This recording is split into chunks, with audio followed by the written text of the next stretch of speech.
Hi, I'm Bailey Myers, and this is GooseDrunks, the most literary drinking game in the world. For those of you who don't know, Goosebumps came out in like the 90s. It was a series of novels targeted at like 10 to 12-year-olds, or like a precocious fourth grader. They were horror novels, and they were written by the man, the myth, the legend, R.L. Stine. I thought a great way to respect the art in these books is to go through each and every one of them and getting super drunk along the way.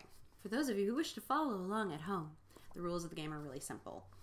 I think the best drinking games only have like a few rules, so we're capping it at 5 for now. Drink anytime. 1, there is a stupid adult who doesn't understand. 2, the narrator uses language that is too advanced for a child of their age. 3, something legitimately creepy happens. 4, there's a cliffhanger or cat scare. And 5, there's a sibling, and they're annoying. Alright, I hope we have all those rules down pat. If you guys need a refresher, you can, I guess, rewind a little bit. Welcome to Dead House, book number 1. The tagline, in case you were wondering, is, "It will just kill you." Chapter 1 begins like a lot of teen or tween or kids books begin, with surliness. Our book begins, "Josh and I hated our new house." So the narrator is looking over the house. It's big, it's a mansion, it's got bricks and big roof. It's nice. It's nice, but like one of those like dilapidated, creepy old mansions where you look at it and you're like, there's a ghost in that. The whole house was covered in darkness, as if it were hiding in the shadows of the gnarled old trees that bent over it. I think that is a violation of rule number 2, language inappropriate for the narrator. And yeah, I am drinking this girly pink thing because it was at 7-Eleven and it was cheap, and also it tastes good, and I'm allowed to enjoy what I drink. So looking at the house, it's really, really creepy. Mr. Dawes, the friendly young man from the local real estate office, stopped near the front walk and turned around. "Everything okay?" he asked, staring first at Josh, then at me with his crinkly blue eyes. The dad explains that the 2 kids aren't really happy about moving, but while the narrator is describing him saying this, she takes a minute to comment that her dad is a little overweight and his shirts always seem to be coming untucked, which is really mean. It's just judging people on their weight and what their clothes are doing. Like, dude, he's moving and he's your father. Leave him alone, you weirdo. 12-year-old girls are the worst. Her definitely confirmed brother at this point, Josh, comes running up and says, "This house is gross," which I can't think of a more annoying thing he could say in that moment. So Mr. Dawes is like, "It's old." Like, they're not mutually exclusive. Mom's saying all the stuff that they can have room for, a den, maybe a rec room. You'd like that, wouldn't you, Amanda? I shrugged. A cold breeze made me shiver. It was actually a beautiful hot summer day. But the closer we got to the house, the colder I felt. So I think approaching your new home, this creepy old mansion in the middle of July, and feeling a terrible chill is legitimately creepy. If you approach something in the middle of July and suddenly you're like, "I'm freezing," I think you'd be freaked out. So I'm going to take a drink for that. So they describe what Amanda's wearing for a little bit because for some reason that's important. And Mr. Dawes is like, "How old are they?" And Mom says Amanda's 12 and Josh just turned 11 last month. There's just some useless more description. Basically, the point is they have brown hair and everyone says they have serious faces. Josh reiterates that he hates this place. It's like, I know. I've said it about 1,000 times now. So, like, what's really crazy is Josh, who is 11, like, he's not a 5-year-old, starts being like, "I really hate this place. Let's go. Come on." He's like tugging on his dad's sleeve. It's like, listen, you're 11, so I'm not asking you to like drive a car or run a city or something, but it's like R.L. Stine has never met an 11-year-old, so he's just like younger than 12, and so any age is fair game. Apparently the house was free. A great uncle of Dad's, a man we didn't even know, had died and left the house to Dad in his will. Nice. When Dad found out about this, apparently he let out a loud whoop and started dancing around the room. Apparently, Great Uncle Charles had left the house to them in his will, which is amazing news for Dad, because Dad wants to quit his job and become, you'll never guess it, a writer. Yes, R.L. Stein's favorite trope, and one that continues to this day and into the adult novels he writes. His favorite trope is frustrated man is or wants to be a writer. Josh whines a lot more, for a really long time. It's super annoying.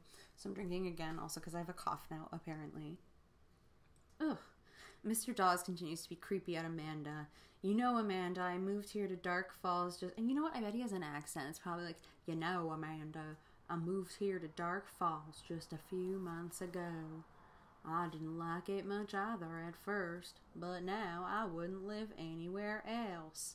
He winked at me. He had a cute dimple in his chin when he smiled. It's gross. It's gross. You're 12 and he's 40? Okay, school's just 2 blocks away. There are a bunch of other kids on the block. Exposition. But then, the worst thing to ever happen in a horror anything happens, the dog comes running out of the car. Because it's anytime an animal shows up in a horror thing, I'm immediately on edge. I hate it so much. It's my least favorite horror movie trope where well, the animal has to die. So I'm really hoping that because this is a book for children, nothing happens to the dog. So Petey's their dog. He's a white curly-haired terrier. Cute as a button, usually well behaved. For some reason he's misbehaving. I wonder why. It's a ghost. They're let's let the dog explore. So he's running around in the yard. But then he starts growling menacingly and barking at Mr. Dawes.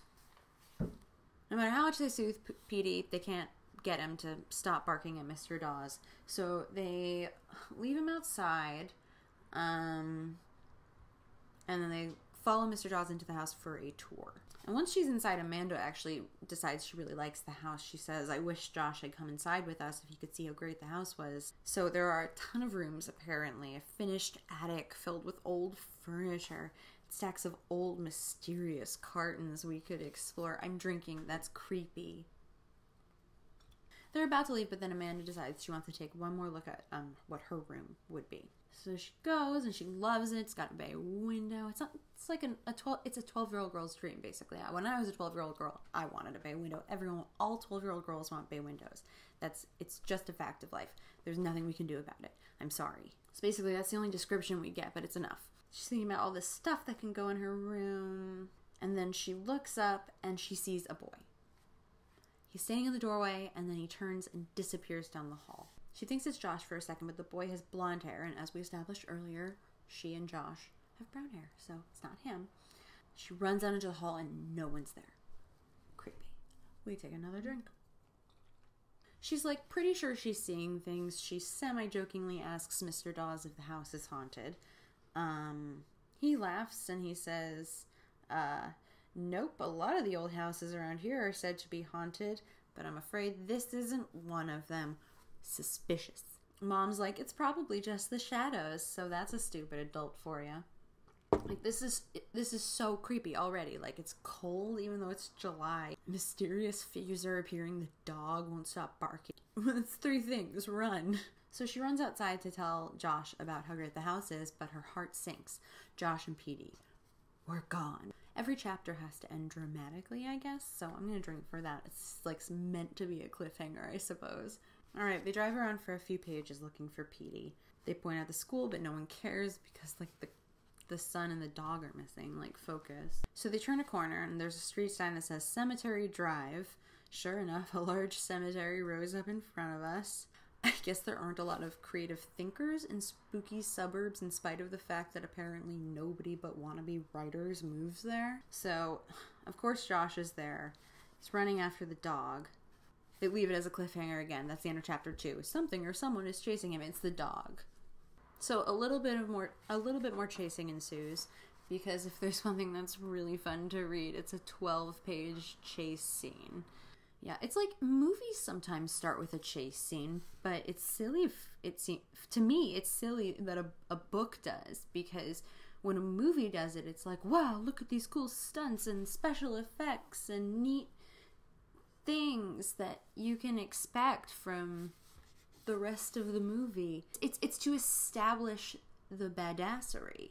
So starting with a chase scene when you're not trying to establish said badassery is just a waste of 12 pages. Like, I just read 12 pages of them chasing this dog through a cemetery, and I don't care about any of them yet. Anyway, all I'm saying is RL makes some questionable choices in his writing. So Mr. Dawes gives Mom and Dad his business card, and Mom reads it. It says Compton Dawes. She wants to know if it's a family name because it's weird or whatever. But what I'm really wondering here is, did this peer of Mom and Dad introduce himself to them as Mr. Dawes? Because it's one thing if, like, Amanda, the 12-year-old girl narrator, is referring to, like, a 40-year-old man as Mr. Dawes, because that's probably how he introduced himself to her. It makes sense. He's considered her superior because he's, like, an adult or whatever. But the mom shouldn't be surprised at his first name, right? Like, when you introduce yourself to someone, you say Compton Dawes, or, you know, whatever your name is. It's probably not Compton Dawes, and if it is, that's a very weird name. Is it a family name? I'm just going to drink for that entire concept. I don't like it. So they get back in the car. Amanda assures Josh that the room is great. He's going to love it. And Josh just has a weird look on his face because he knows something's afoot, even though a second ago he was acting like a 5-year-old. So everyone's in a really pissy mood as they get ready to move. Mom and Dad even start fighting. One morning they had a big fight over whether the bacon was too crispy or not. And honestly, that is a perfectly good reason to have a fight. Amanda, because she sucks, thinks it's kind of funny to see them being so childish. Are you going to be laughing when they get divorced? Josh is really sullen. The dog is sad. Amanda apparently doesn't care. Amanda is a sociopath. She's like, but I get a bay window. And then they move the next day. So it's raining, which is fun.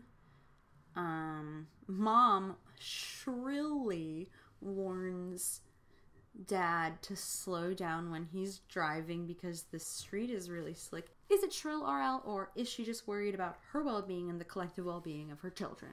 Okay? All right. This is my bottle opener. It is a reindeer antler. It was collected humanely in a forest. It's also very creepy. So everyone's in a really bad mood when they get to the house, but especially the dog, Petey. He starts howling through the window, and he doesn't want to go into the house again because it's haunted. It's clearly haunted. Amanda straight up pulls Petey down by his hind legs, which is not what you do to a dog. I hope the ghosts eat them. I hope the house eats them. I hope whatever it is eats them. They're bad people and they deserve it. So Petey's really desperate to get out of the car when they get there. And so they open the door and he like bounds out of the car because apparently he's still off leash, even though last time they let him off the leash, he sprinted into the cemetery blocks away and everyone almost had an aneurysm over it. Like, do these people just not learn? This happened literal pages ago. But fortunately this time, Petey just zigzags into the house because I guess he loves to send mixed signals. Everyone starts to head into the house and Amanda glances up and sees the boy. The same boy was up there in the window on the left, staring down at me. Creepy. Drinking. Mom's being a nag again because that's what women do, I guess. Amanda tries to tell her parents about the boy in the window, but neither of them believe her, obviously, so... because it's two adults being unhelpful. So Amanda runs upstairs because she's really angry. She doesn't know why her mom doesn't believe her, and honestly, I'm kind of with her on this. Like, they just moved into an empty house. And she said she saw someone upstairs. This is not something that is outside the realm of possibility. And she didn't say she saw a kid upstairs. She said she saw someone upstairs. For all these parents know, there is a grown man with like a chainsaw and an axe and like an angry face, just like right up in her bedroom, waiting for them. She's right to be upset, is all I'm saying. She gets all the way upstairs before she's like, I probably shouldn't be up here alone, actually, which, like, you know, fair. She switches the light switch, and nothing happens. So she creeps up to her room where she saw the boy standing in the window. And she slowly grabs the doorknob. She's like, is anyone there? And then the boy creeps up behind her and grabs her shoulder. Cliffhanger. But of course it's stupid Josh. It's always stupid Josh. I'm drinking again for that brat. Angrily, I turned away from him just in time to see my bedroom door slowly swinging open. Ooh. So the door swings open, and she hears whispering and giggles and someone moving around inside. So I think that's like 3 creepy things. Gotta make sure you get everything, you know? She asks who's in there, but she still only hears whispering and giggling. Josh is creeping back to the stairway because this is scary. And he's like, come on, like with his hand. So instead of listening to her brother, she goes into the room, calls who's there, but it's empty. Apparently, she reasons that the door must have been moving because the window on the opposite wall had been left open several inches, which is creepy because who is in the house? So Josh calls out to see if she's all right because he's like her brother who loves her for some reason. But she's like, oh, he nearly scared me to death a few minutes before, so when I give him a little scare, he deserves it. Because Amanda is the worst. She's the worst. She lays flat on the floor, and then when he comes in, she jumps up and gives him just basically a massive heart attack. And this results in Petey desperately licking her face to revive her. This dog is too good for her, you know? She doesn't deserve him.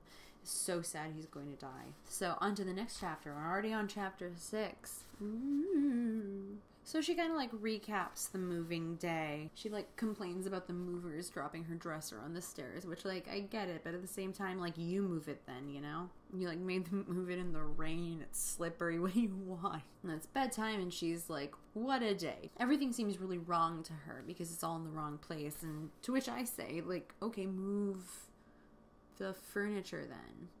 But she can't hear me, I guess.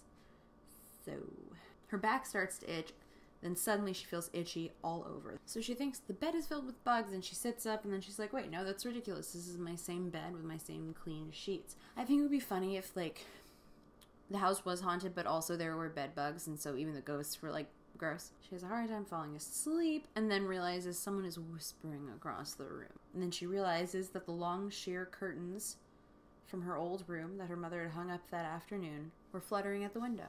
And that's what was causing the whispering sound. So she feels super dumb. So she climbs out of bed, she goes, but when she gets to the window, she realizes it was already closed and the curtains were billowing and the window was not open. And that is scary, so I'm gonna drink.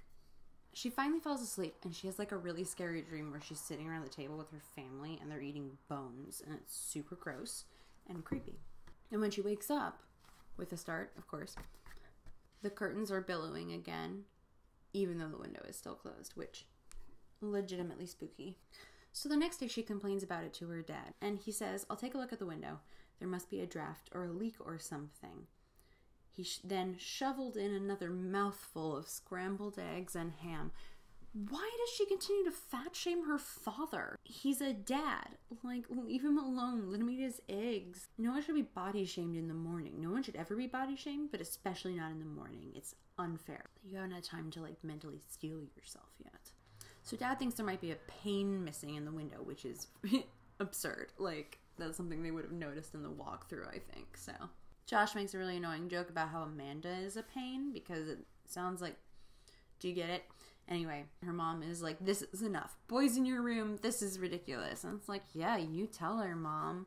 She's too young to be having boys in her room. You're absolutely right. This is a small detail, but she observes that the house is damp, and it's like, it's an old house that's made out of wood, right? Like, maybe ghosts aren't the issue. Maybe it's literally just like black mold, and she's hallucinating. Everything has a logical explanation.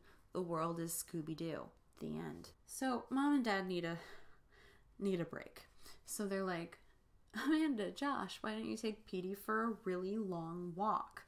Oh my god, are they going to have sex? Oh my god, they're going to have sex. Josh tries to pitch a fit about it. Amanda wonders what the kids were like in Dark Falls. She volunteers to do the dishes because mom and dad had so much work to do, which is absurdly out of character because at this point all she's done is complain and hallucinate ghosts and body shame her father. So the idea that she then selflessly is like, I'll do the dishes, mom and dad, I know you're busy. Like, that's so, like, keep your characterization consistent. How hard is that? Like, fine, make her unlikable. See if I care. I mean, I do a little bit, but make her unlikable, you know, stick with it. Don't chicken out at the last second and have her volunteer to do dishes like no 12-year-old has ever done, ever. And I don't want to read any comments about how when you were 12 you would volunteer all the time. Don't pretend like you like doing that. So she washes dishes for a few paragraphs and then heads for the stairs so she can get dressed to go for her walk. But when she looks up the stairs, on the landing she sees a strange girl about her age with short black hair. She was smiling down at me, not a warm smile, not a friendly smile, but the coldest, most frightening smile I had ever seen. In broad daylight. Oh my god. You know it's for real when it happens in broad daylight. These ghosts aren't kidding around. So Amanda tries to tell her parents, and they're immediately like, we're too busy to care. It's the middle of the day, and she's like, I just saw someone in the house. And this is the second time she said this. So there are 3 possible reasons for her to be saying this. 1, she legitimately saw an intruder upstairs, in which case, as her parents, you should be concerned. 2, she legitimately saw an intruder upstairs, but there is not actually an intruder there, and she's having a psychotic break. In which case, as her parents, you should be concerned. And the 3rd option is for some reason your daughter, who has like no personality, is acting out and claiming to see people around the house, which should concern you as well, because behavioral issues, especially at that age, it's like important that you address them, especially since she's moving to a new town and she's left behind all her friends. She's probably acting out and she needs you. As her parent, you should be concerned. Anyway, I'm having a drink. So they continue to be useless, with her dad even saying and I quote, stop seeing things, okay? See previous statements. No wonder she turned out this terrible. Her parents are terrible, and they all deserve to die except for the dog. So they see a pile of laundry upstairs, and dad decides that it must have been that and not an actual person, because laundry and people look the same. Dad. So she goes into her room, and apparently someone has laid an outfit out for her, and she's like, Mom? Tells herself to calm down. But from the doorway, I heard whispering in my closet. Ooh. This was the last straw. Her response is incredible. This was the last straw. What's going on here? I yelled at the top of my lungs. And she storms over to the closet and pulls open the door. 2 things happen. 1, she doesn't see anything in there except for clothing. And 2, literally nothing else. No one comes running. No one cares. Who are these people? Why do they hate their children? I mean, I get why they hate their children, but they know that their children are their fault, right? They're still legally obligated to care. Anyway, Amanda comes to the conclusion that she is going crazy because she cares more about her mental health than her family does. Josh tries to scare her because he sucks. And then he's like, hey, you know when you were you had a scary dream last night and that's why you couldn't sleep and why you're so cranky? I had a scary dream as well. She's like, you too? Yes, he did also have a scary dream as well. So they're like, that's weird. We both had bad dreams last night and you've been hallucinating since we got here, and our parents are monsters and don't care. But they're like, it's our imaginations, because what else could it be? Ghosts. It could be ghosts. And that's the end of chapter 8. I'm going to read the rest next time so that I don't die.